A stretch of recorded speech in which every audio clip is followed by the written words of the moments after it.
आचार्य महाराज सुनाते थे कि एक महान तपस्वी मुनि, अवधि ज्ञानी मुनि जंगल में वृक्ष के नीचे ध्यान में बैठे थे।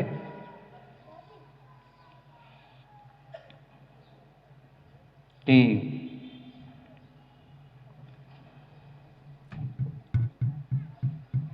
तभी एक बकरी चराने वाला, भेड़ चराने वाला, क्या बोलते हैं आप लोग, गायरी, गड़रिया,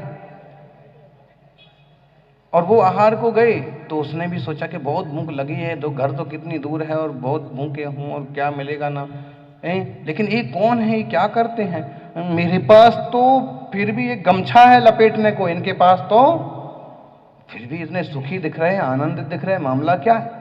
वो पीछे पीछे गया और वो जैसे महाराज गांव में पहुंचे तो कई सारे लोगों ने पड़गाहन चालू किया, हे स्वामी नमोस्तु। मुनि श्री का जैसे ही आहार हुआ, पड़गाहन हुआ, आहार हुआ, तो देखता रह गए, हो इनके तो ठाठ हैं, हाँ, और उस पर भी इनके देखो तो कितने इतरा रहे हैं। वो रसमलाई अलग करवा दी, हलवा निकलवा दिया, केवल साग दाल रोटी सूखा खा करके आ गए। ओ मैं होता तो मैं तो मुनि श्री आहार करके जैसे ही निकले तो समझा कि शायद महाराज जी के पीछे का कोई ब्रह्मचारी है, भाई तुम भी भोजन कर लो। वो तो इंतजार में थे ही भाई साहब, बैठे, और जो जो महाराज जी ने छोड़ा था वो, और जो कुछ भी है लाओ। देखना अब ऐसे दिख रहा है, इतना जीव ऐसा दिख रहा है, लेकिन उसको लगा कि बहुत गजब की बात है, इनका तो आनंद ही आनंद है, अपन भी क्यों नहीं ऐसे ही बन जाए। फिर भी उसने कुछ नहीं कहा, महाराज जी के पास जाके कहा। अवधि ज्ञानी मुनिराज जान गए कि जीवन का बहुत नहीं है, और फिर उसकी बात तरफ देख करके कहा, भाई क्यों ऐसा बनने का भाव है, ऐसे बनोगे? उसने कहा भाव तो है, बनूंगा तो सही, लेकिन मेरी एक शर्त है। क्या शर्त है? मेरी एक शर्त है कि भले मुझे आप दीक्षा देना, लेकिन गुरु मैं कहलाऊंगा। बड़ा महाराज मैं कहलाऊंगा। अवधि ज्ञानी मुनिराज ने सोचा क्या, चलो इसका इसी से भला होता है तो हो जाने दो, भाई ठीक है, तुम ऊपर बैठ जाना करना, लेकिन मेरी भी एक शर्त है कि तुम बड़े महाराज कहलाओगे, मैं आपको गुरु बोलूंगा भी सही, लेकिन आपको मौन रहना होगा। उसने कहा वाह, मौन रह जाएंगे? बड़े महाराज तो जितना मौन रखते हैं उतना अच्छा।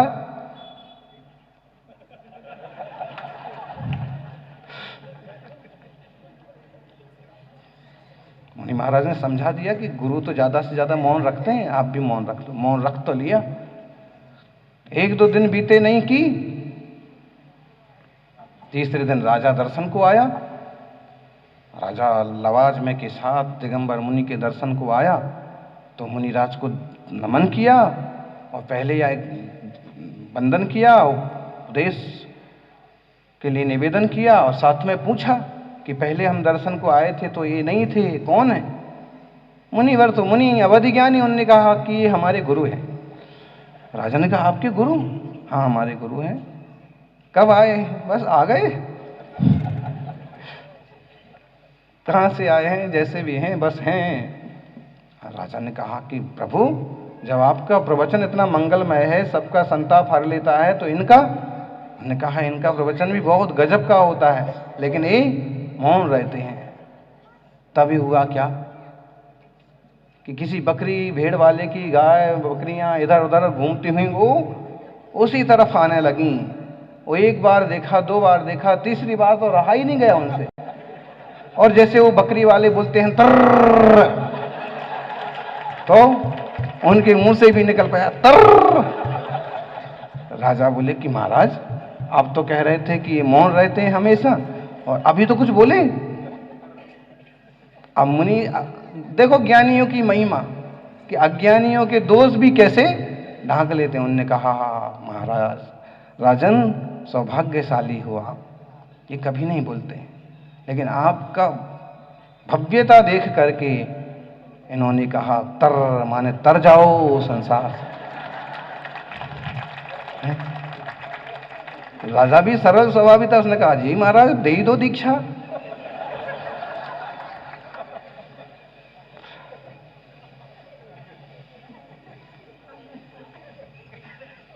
और वो जो साधक थे उनका आयु का अवसान निकट था, समाधि पूर्वक देह विसर्जन हो गया। देखें हम तो हर आत्मा में परमात्मा की योग्यता है, और अपन अपने को भी संभालें, आगे की पीढ़ी को भी संभालें, और गुरुजनों की साधना में सहयोगी बनते रहें। आज के समय में श्रावक के लिए कुछ भी दूर नहीं रह गया, कुछ भी दूर नहीं रह गया, और दूर है तो केवल धर्म के साधन। लेकिन आधुनिक साधनों का उपयोग आप इस दूरी को मिटाने में करेंगे, आपका निश्चित उत्थान होगा, सबका कल्याण हो, ये मंगल भावना। जय बोलिए 24 तीर्थंकर भगवान। सफल वे नहीं होते हैं, सफल वे नहीं होते हैं जिनके सपने बड़े होते हैं, सफल वे होते हैं जो अपने सपनों पर अड़े होते हैं। उमरपुरम और वीरोदय, डेचा और बागौल कुछ ऐसे स्थान हैं कि जहां पर जाकर के लगता है कि अब यहां थोड़ा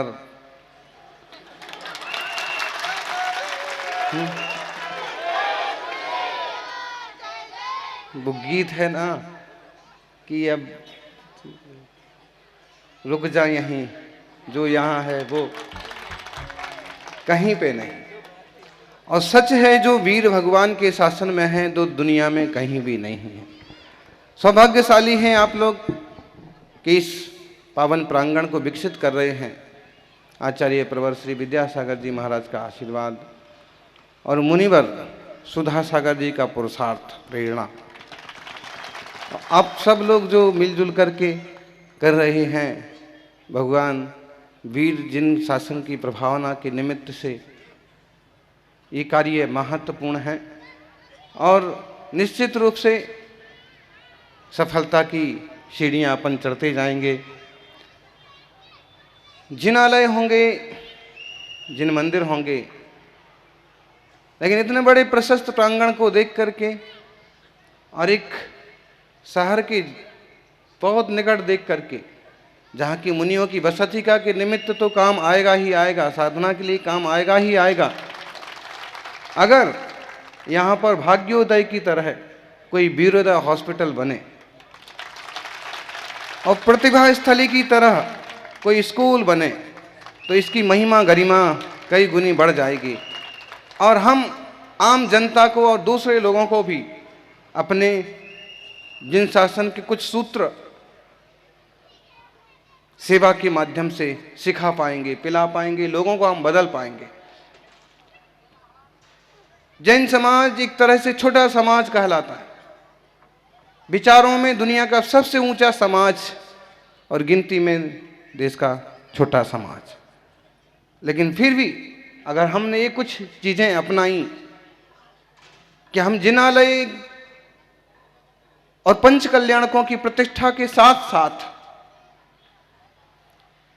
कुछ ऐसे कार्यक्रम हर जगह करते रहें, बढ़ाते रहें कि आम जनता अपने को जड़ा हुआ महसूस करे।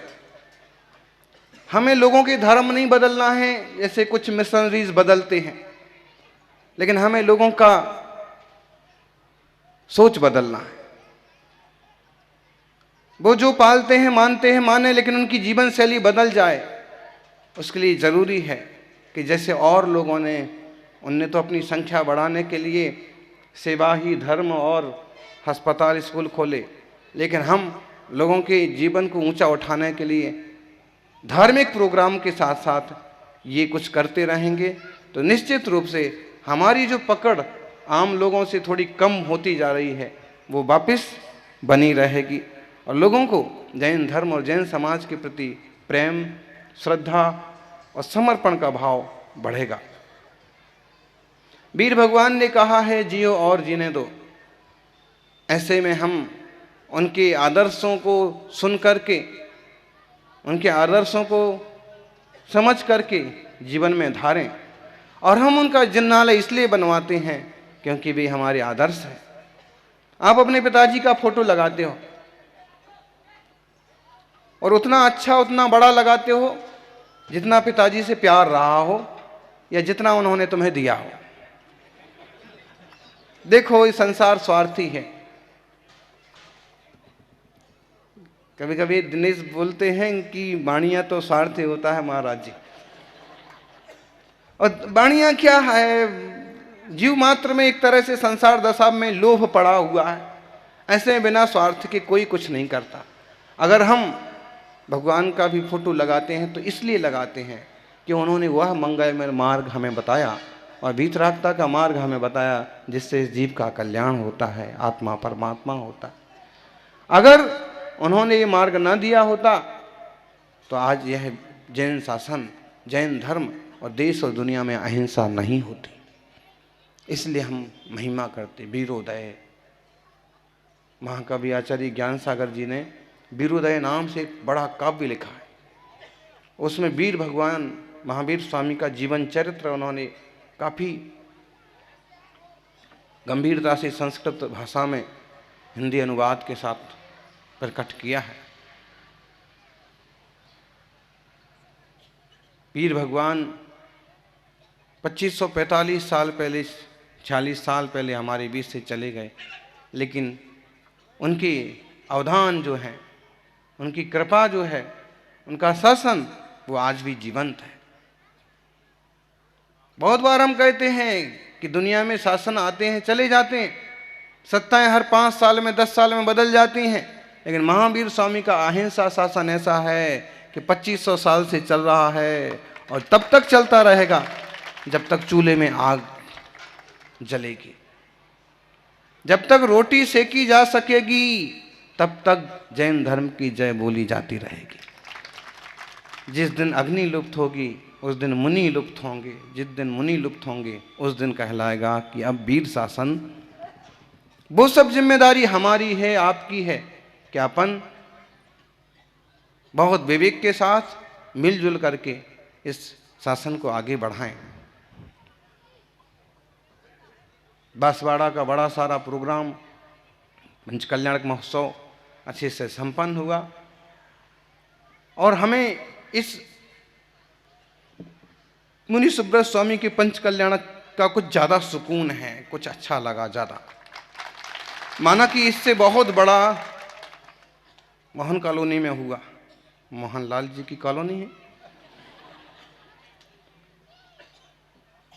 लेकिन यहाँ के पंकज जी और उनके मित्रों ने जो छात्रावास की परिकल्पना की, आप कहोगे कि छोटा सा छात्रावास बना दिया महाराज जी, रोज वही बात बोलते हैं। हम कहेंगे किसी ढंग से कोई हिम्मत तो की है। आज हमने केवल चैत्यालय बना करके श्री जी को विराजमान किया है। आज से 10 साल बाद देखना आप लोग तीर्थ के रूप में वंदना करने आने लग जाएंगे। शुरुआत तो की, भले उनके पास 10-12 कमरे सही, भले उनके पास छोटी सी जगह सही, लेकिन कि हमने जिनालय बनाया है तो यहाँ विद्यार्थी भी रह सकेंगे। वे बच्चे जो आगे पढ़ना चाहते हैं, वे जो कुछ धर्म सीखना चाहते हैं, वे जो एकदम पीछे छोटे से गांव में रहते हैं और शहर में बस करके कुछ पढ़ना चाहते हैं। डूबते के लिए तो तिनके का भी बहुत सहारा होता है। ऐसे में अगर इस तरह की योजनाएं हमारे बीच से चालू होती हैं तो बहुत अच्छा संदेश जाएगा, जा रहा है।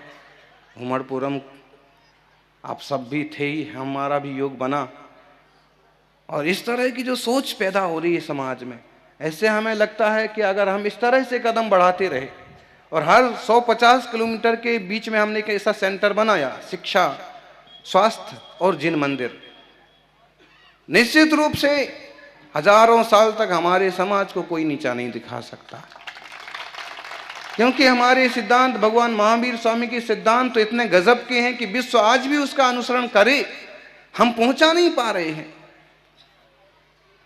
इंटरनेशनल लोग इतने ऊंचे हैं कि उन तक हमारी सिद्धांत महावीर स्वामी की भाषा में नहीं पहुंच रहे हैं। पहुंच रहे हैं तो बुद्ध की भाषा में या भारतीय संस्कृति के रूल्स इस हिसाब से।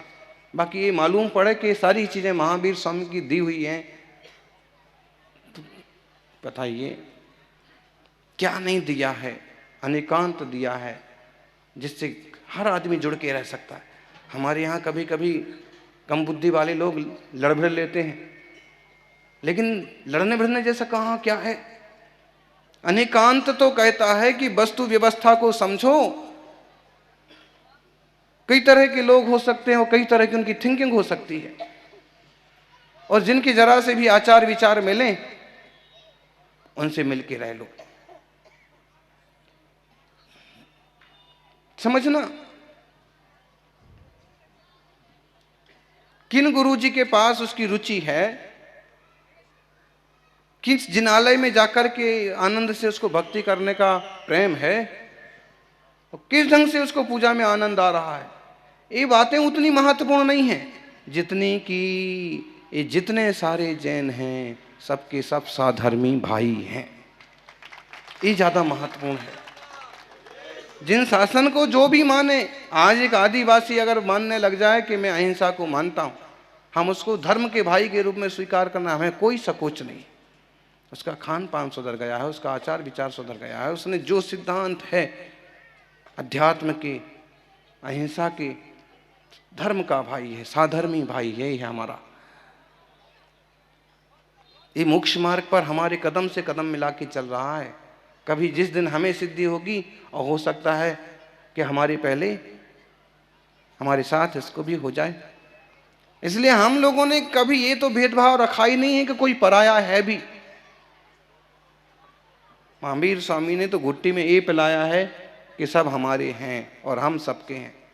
अगर किसी के भाव हमसे नहीं मिलते हैं तो मध्यस्थ भाव, बहुत थर्ड ग्रेड का व्यक्ति है जिसे अहिंसा की ही रुचि नहीं है, तो भाई मध्यस्थ भाव कोशिश करेंगे हम उसे समझाएं, उसे अहिंसक दयालु सदाचारी बनाएं। लेकिन अगर फिर भी नहीं बनता है तो भाई तेरा रास्ता अलग है, तू जान।